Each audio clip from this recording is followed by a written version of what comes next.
क्या है value system? घर में, परिवार के साथ, विद्यालय में, समाज में हमारे बच्चे कई चीज़ें सीखते हैं। कैसे बात करना है, क्या बात करना है, कब क्या बोलना है, ये सब माँ-बाप भी ध्यान देते हैं। ध्यान देना पड़ता ही है। बच्चों को अगर आप कुछ अच्छे वैल्यू सिस्टम देना चाहते हैं तो बहुत ज़रूरी है उनकी सही ढंग से परवरिश की जाए, है कि नहीं?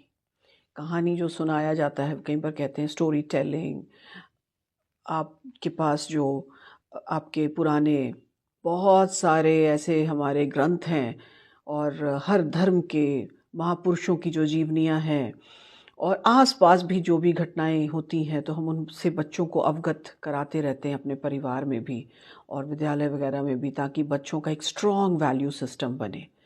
क्योंकि ऐसा होता है ना कि जिस वक़्त बच्चा अकेला है वो बहुत संस्कारी नज़र आता है, पर कई बार जब उसके साथियों के साथ वो बच्चे जाते हैं, तो जिस प्रकार से साथी व्यवहार कर रहे हैं गलत भी, वो भी उसका हिस्सा बन जाते हैं। अगर इंडिविजुअली देखिए तो कई बार हर बच्चा आपको अलग-अलग बहुत संस्कारी नज़र आता है, लेकिन जब साथ बैठते हैं और शायद एक पीयर प्रेशर कि वो सब एक गलत भी व्यवहार करने में हिचकिचाते नहीं हैं। अब मैं बात कर रही हूँ जो अभी बहुत ही सामने हमारे नज़र आ रहा है, रणवीर अलाहाबादिया का एक उदाहरण, समय रैना, जिसके तो ख़ैर वीडियोज़ मैंने सुना कि वो प्रेज़ेंट जनरेशन के बीच काफ़ी पॉपुलर हैं क्योंकि वो बहुत स्लैंग्स यूज़ करते हैं और कई ऐसी भाषा का भी प्रयोग करते हैं अपनी कॉमेडी में, जिससे कि बच्चे जो हैं या युवा उसके प्रति आकर्षित होते हैं। तो इसे भी असल में सोचा जाए तो रोकना है, कोई भी जनरेशन आ जाए, अच्छा व्यवहार, सभ्य व्यवहार हमेशा ज़रूरी है।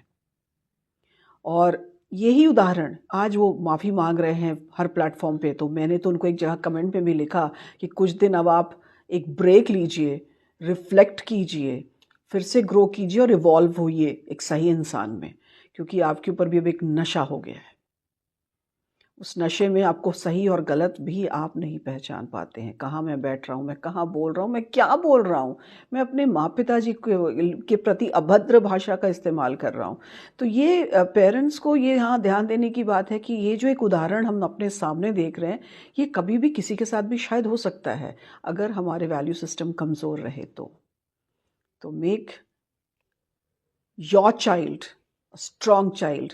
स्ट्रॉन्ग का अर्थ केवल फिजिकल नहीं है, फिजिकली, इमोशनली, सोशली हर क्षेत्र में एक बच्चा मजबूती के साथ खड़ा रहे, अपने वैल्यू सिस्टम के साथ खड़ा रहे, एक सिद्धांतों पे खड़ा रहे, सही आदर्श पर, ये बहुत ज़रूरी है। कठिनाई होती है लेकिन फिर भी ये ज़रूरी है। क्या कहते हैं आप? आपके क्या विचार हैं?